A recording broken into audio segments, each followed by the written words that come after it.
അല്ല, സമാധാനം ഒരു വീട്ടിൽ തന്നെ ആണെങ്കിൽ ഇത് വിശ്വസിക്കുന്നവരുണ്ട്, വിശ്വസിക്കാത്തതുണ്ട്. അല്ല, ഈ ബൈബിളിലെ വാക്കാണ് ഞാൻ ചോദിക്കുന്നത്. ഞാൻ വന്നിരിക്കുന്നത് സമാധാനം ഉണ്ടാക്കാനല്ല, ഛിദ്രത ഉണ്ടാക്കാനത്രേ. സമാധാനം ഉണ്ടാക്കാനെന്ന് നിങ്ങൾ നിനക്കരുത്, ഛിദ്രത ഉണ്ടാക്കാനത്രേ. ഛിദ്രത ഉണ്ടാക്കാനാണോ പ്രവാചകന്മാരൊക്കെ വന്നിരിക്കുന്നത്? അല്ല. അപ്പൊ നിങ്ങൾ ഉദ്ദേശിക്കുന്ന പറഞ്ഞിരിക്കുന്നു. അല്ല, അങ്ങനെ ബൈബിളിൽ ഉണ്ടോ അല്ലേ?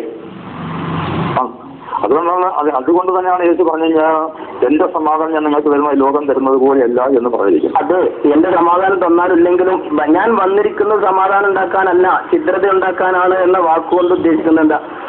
ഛിദ്രത ലോകത്ത് പ്രശ്നം ഉണ്ടാക്കാൻ വേണ്ടി വന്നു എന്ന അർത്ഥത്തിനാണ് ഞാൻ പറഞ്ഞ. ബൈബിളിൽ തെറ്റുണ്ട് എന്നുള്ള അർത്ഥത്തിനാണ് സൂചിപ്പിക്കുന്നത്. അത് ബൈബിള് അതിൻ്റെതായ നിലയിൽ നിങ്ങൾ വായിക്കാത്തതും പഠിക്കാത്തതാണ്. അത് എന്ന് പറഞ്ഞാല് വിമർശന ബുദ്ധിയോട് അത് വായിക്കുമ്പോൾ അതിനകത്ത് തെറ്റ്.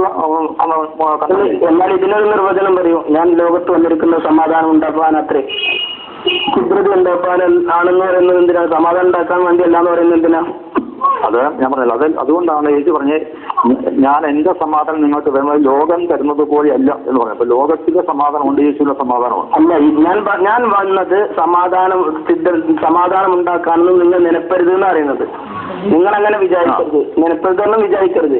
ഞാൻ വന്നത് സമാധാനം ഉണ്ടാക്കാനാണ് നിങ്ങൾ വിചാരിക്കുക ചെയ്യരുത്. ഞാൻ ഛിദ്രം ഉണ്ടാക്കാൻ വേണ്ടി വന്നു എന്നൊരു പ്രവാചകൻ പറയുമെന്ന് വിശ്വസിക്കാൻ ഏതൊരു ബുദ്ധിയുള്ള മനുഷ്യന് കഴിയുമെന്ന് എനിക്ക് തോന്നുന്നില്ല. വൈകിട്ട് വിളിക്കാവോ? ഞാൻ വിളിക്കാം. Okay okay. ഞാനിപ്പോ പുറത്താണ്. വേറെ ക്വസ്റ്റ്യൻ കൂടി ഉണ്ട് കൂട്ടത്തില്. പിന്നെ ഈ യേശുവിനല്ലാത്ത കുറെ പേരെ കുറിച്ചും ബൈബിളിൽ പുത്രൻ, ദൈവപുത്രൻ എന്ന് വിളിക്കുന്ന, സൽക്കർമ്മം ചെയ്യുന്നവരെയൊക്കെ ദൈവപുത്രന്മാരെന്ന് വിളിക്കപ്പെടുന്നില്ലേ?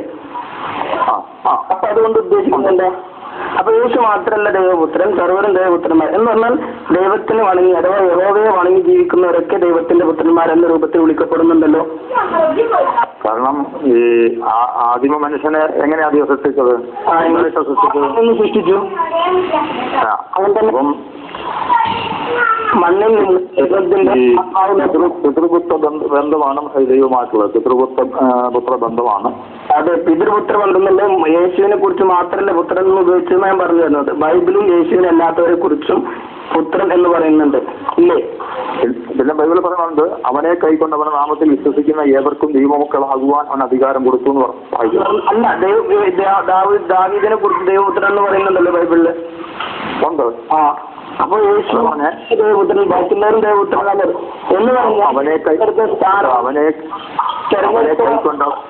ഇനി വേറൊന്ന്, എനിക്ക് പലതും പറയാനുണ്ട്, ഇപ്പോൾ നിങ്ങൾക്ക് വഹിപ്പാൻ കഴിവില്ല. എന്റെ ശേഷം പരിശുദ്ധാത്മാവ് വരും, അവരെ നിങ്ങൾ സ്വീകരിക്കണമെന്ന് പറയുന്നില്ലേ?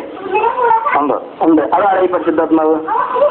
പരിശുദ്ധാത്മാവ് അത് ദൈവത്തിന്റെ ഒരു ഘടകം തന്നെയാണ്. അതാരാ? എനിക്ക് പലതും പറയാനുണ്ട്, നിങ്ങൾക്ക് ഇപ്പോൾ വഹിക്കാൻ കഴിയില്ല.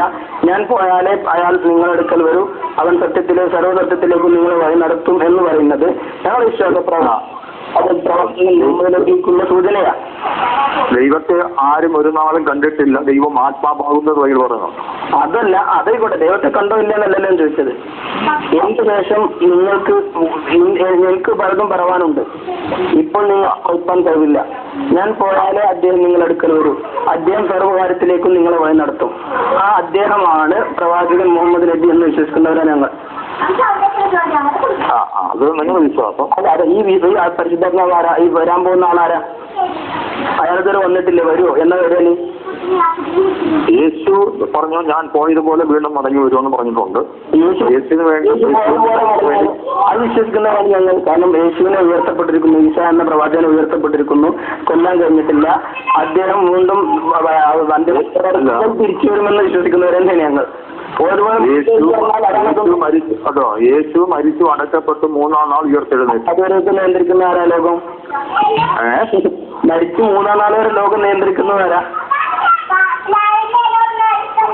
ദൈവം. വലിയ ദൈവം. അതുകൊണ്ടാണ് നമ്മൾ പറയുന്നത് ദൈവപുത്രൻ എന്നത് ഉദ്ദേശിക്കുന്നത് സർവ്വപ്രവാചകന്മാരെ, നല്ലത് ചെയ്യുന്നവരെയൊക്കെ ദൈവപുത്രന്മാരായിട്ട് പരിഗണിക്കപ്പെടും. ആ കൂട്ടത്തിൽ നല്ല പ്രവാചകന്മാരുടെ കൂട്ടത്തിൽപ്പെട്ട ഒരാളാണ് ഈസ. മനസ്സിലായില്ലേ? ഇങ്ങനൊക്കെ ചെയ്ത് സഹിക്കാൻ എല്ലാത്തിനും തയ്യാറായ ഒരു മനുഷ്യൻ എലോഹി എലോഹി ലമ്മ ശബ്ദത്താന് എന്റെ ദൈവമേ എന്നെ നീ കൈവിട്ടല്ലോ എന്ന് പറയുന്നത് യഥാർത്ഥത്തിൽ ഈ പറയപ്പെട്ട ക്രൂശിക്കപ്പെട്ടത് യേശുവാണെന്നല്ല. അദ്ദേഹത്തിന് പിന്തുടർന്ന ആൾക്കാർ രൂപം നൽകുകയും യേശുവിനെ ഉയർത്തക്കപ്പെടുകയും ചെയ്തിരിക്കുന്നു. രണ്ടാമത് അദ്ദേഹം വീണ്ടും തിരിച്ചു വരുമെന്ന് വിശ്വസിക്കുന്നവരാണ് ഞങ്ങൾ. മാത്രമല്ല എനിക്ക് പലതും പറവാനുണ്ട്, എനിക്ക് ഇപ്പോൾ നിങ്ങൾക്ക് വഹിക്കാൻ കഴിയില്ല. എന്റെ ശേഷം അവൻ വരും, അതും സർവ്വകാര്യത്തിലേക്കും നിങ്ങളെ വഴി നടത്തും എന്ന് പറയുന്നതും പ്രവാചകൻ മുഹമ്മദ് നബിയെ കൊണ്ടാണ് എന്നാണ് നമ്മുടെ ഒരു വിശ്വാസം. നമുക്ക് സുറിയാനി ഭാഷയിലുള്ള നിങ്ങളുടെ ഞാനിപ്പോ പുറത്താണ്, നമുക്ക് ഇതിനെ കുറിച്ച് സംസാരിക്കും. വിളിക്കും കാര്യങ്ങൾക്കൊക്കെ ഒരു കണ്ടെത്തുന്നു.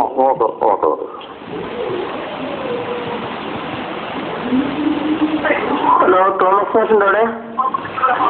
ഹലോ. അദ്ദേഹത്തിനോടൊപ്പം കൊടുക്കാം.